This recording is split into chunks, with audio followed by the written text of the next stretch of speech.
Hello.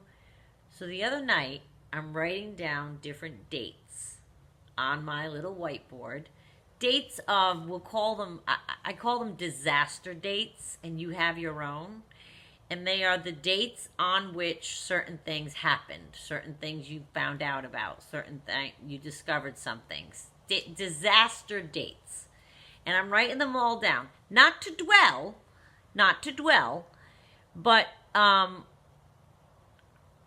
it helps sometimes to remember them so as to stave off any cravings to get a fix. You follow me?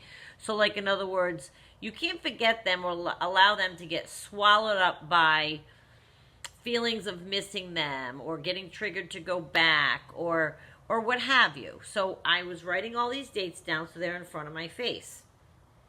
While I'm looking at the list, I realized, oh my God, and whatever your date is, you plug in here.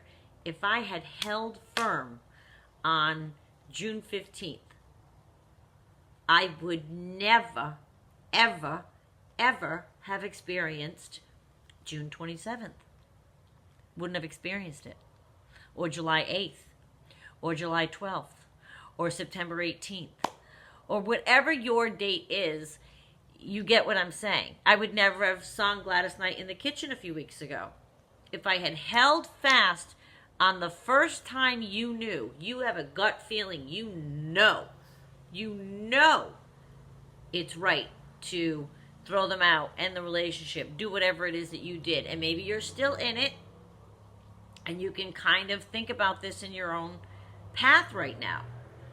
I would never, if I had stuck by June, ever have sung Gladys Knight in the Kitchen. He would have been long gone by now. I would never even, I might have been, do you know what I'm saying? So when I think about,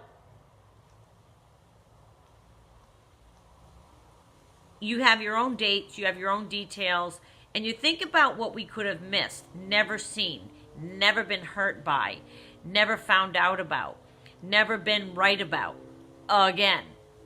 Never, I've become obsessed with the idea of how spared I could have been, you could have been, had we only stuck with June 15th.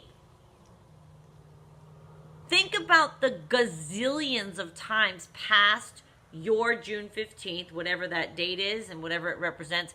If you had stuck with that original date, the sparing of pain and toil and tears and trauma that you could have avoided if you stuck with it, which is a glaring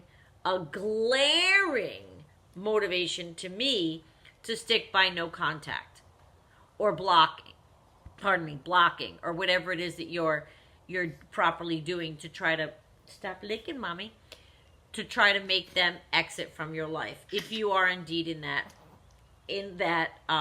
at that point. If you're still with them, still bank this information. Every time something happens, go through just the last week in your life. If you had, maybe you can't leave, okay? And we have to be empathetic to those that cannot. But you certainly maybe doesn't make any sense, but you perhaps can change little behaviors to make your life less all about their needs and start trying to pay attention to your own. Because I think we do definitely take on more abuse by not listening to our hearts and minds and intuition from the beginning, or from June 11th. Whenever it hit you, whenever something hit you, and we all have a moment, yes? Where, oh my God, yeah, I knew that was wrong. I just thought I was being too sensitive. No, you're not being too sensitive. Probably you knew what was up. And I had a girlfriend once say to me, it's never less than what you think it is, right? We all know that. It's never less. We sit there and hope for like the Hollywood ending, like, oh, he's going to come to me and say none of that was true. It's never less than what you think. It's probably worse than what you think, times 10. Oh my God. So if you have a list of dates in your mind, you have to think about And I always snap right back into loving my path as it is. But you have to think about what pain you could prevent yourself from experiencing if you stick with your date sooner. I'm not saying I would undo my path, because again, I've learned to really like my path. I have to think about accepting my path the way it is, because I needed that lesson that way. That's why I needed that to happen to me. That's why I went past June 11th, because I needed the lesson to walk me right up and punch me in my face. I would not have learned the lesson otherwise. I've talked about that before. So that's why, in the big scheme of why, my God, past June 11th, that's why. I needed it all to happen. But now we know, right? Now we know. So let's let the torture stop. Let's let the torture stop. If we get to a disaster date, it just may be time to stick with it as being final. Allow my path to help you avoid the same path, I guess is what I'm trying to do. I appreciate, again, my journey for me, but I would aim for preventing anyone from having to go through it for sure. Okay? I absolutely would. Basically the only guarantee we have, you have, we all have, to not have another disaster date, the only guarantee is to never again give them a moment to inflict it upon us. Voiding them from our life is the only chance we have to never have another disaster date. Because if they're in it, they will wreck it. They'll wreck something, always. So the only part of that sentence over which we have control is if they're in it. That's it. We don't have control over whether they'll wreck it. They will wreck it. The only part we have control over is if they're in our lives. So, I can't justify even my latest break in no contact. It's such a loaded path to choose, and I know better. And you know what it is? I'm so sick and tired of healing. There's a healing period after every encounter. Even the slightest encounter can have you singing Gladys Knight in the kitchen, okay? But after every disaster date, one of those poignant moments that you have,